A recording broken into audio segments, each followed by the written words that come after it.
Chatou Safdar, représentant de la société Congo Store Sahel, saisit le tribunal de commerce de Kinshasa-Gombe contre son ex-gérant Wazir Sayed, sujet arabe. Le demandeur vient solliciter le recouvrement de sa créance, de fait qui remonte à l'année 1982. Selon les avocats de la partie demanderesse, le défendeur Wazir Sayed serait associé au capital social et gérant au sein de la société Congo Store. Que dans l'exercice de ses fonctions, les défendeurs auraient cumulé des pertes injustifiées à la hauteur de 3 130 431 zaïrs pendant les années 1982 et 1983.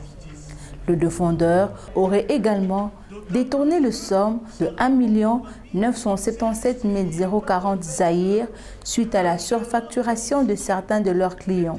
La collectivité des associés de la société Congo Store, réunie en Assemblée nationale, avait destitué le défendeur pour être remplacé par son beau-frère Chatou Safdar, qui était dans l'impossibilité morale de poursuivre la créance auprès du défendeur pour le compte de la société Congo Store. Les avocats de la partie demanderesse affirment qu'au cours de l'année 2019, lors du décès de l'épouse de leur cliente, que cette impossibilité morale de poursuivre la créance fut cessée.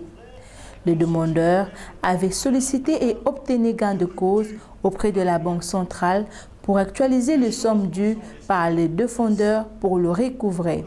Les avocats de la partie demanderesse soutiennent en outre que malgré plusieurs notifications de la part de leurs clients, les défendeurs Wazir Sayed refuseraient de s'exécuter. À l'audience du jour, les avocats de la partie demanderesse sollicitent du tribunal de condamner les défendeurs au paiement de 2 544 590,21 $ américains à titre principal et au paiement de 36 millions de dollars de intérêts moratoires tels que calculés par le service d'audit.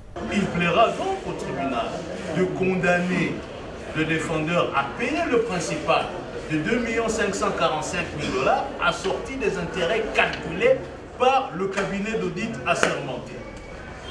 Monsieur le Président, Monsieur le juge, Monsieur et Madame les juges consulaires, nous pensons que cette cause mérite de recevoir au jugement intervenir l'application de l'article 21 parce qu'il y a promesse reconnue. Et pour la société Congo Store, la promesse reconnue tient au silence manifesté par le défendeur à la notification des sommes dues.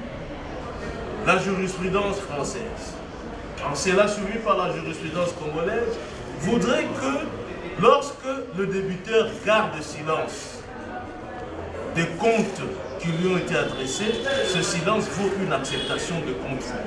Et donc c'est une promesse reconnue. Dans le calme du délibéré, il plaira au tribunal de recevoir cette action à la forme et la dire amplement fondée, allouer à la société Congo Store le bénéfice intégral de son examen introductif d'instance. Nous avons. Les avocats de la partie défenderesse, pour leur part, sollicitent du tribunal de dire irrécevable la requête de la partie demanderesse pour prescription de l'action publique et condamner la partie demanderesse au paiement de 1 500 000 $ américains pour procès téméraire et vexatoire. Malgré cette réaction de mon client, la société Congo Store s'est obstinée, est allée jusqu'au parquet. Les pièces sont là. Toujours pour le même fait.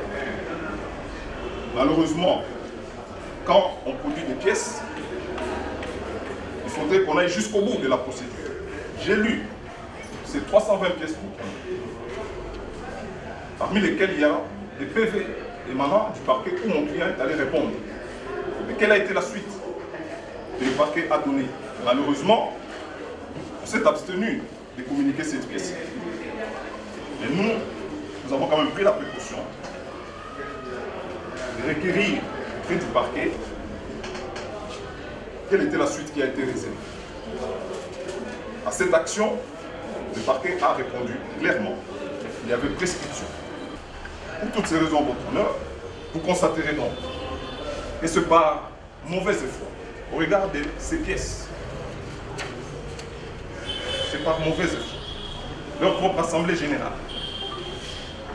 qui décharge mon client de toute responsabilité reconnaissant qu'il ne doit rien à la société. Malgré ça, malgré la réaction du parquet ayant décrété l'irrécevabilité, plutôt le classement sans suite pour prescription des faits, ils se sont obstinés plutôt, pour venir devant votre auguste tribunal. Donc, à titre conventionnel, mon client réclame la condamnation de la société Congostor, qui est venue par témérité, tout en sachant que ce sont des faits prescrits. Non seulement qu'ils sont prescrits, mais qu'ils ne doivent rien à la société, leur propre assemblée générale.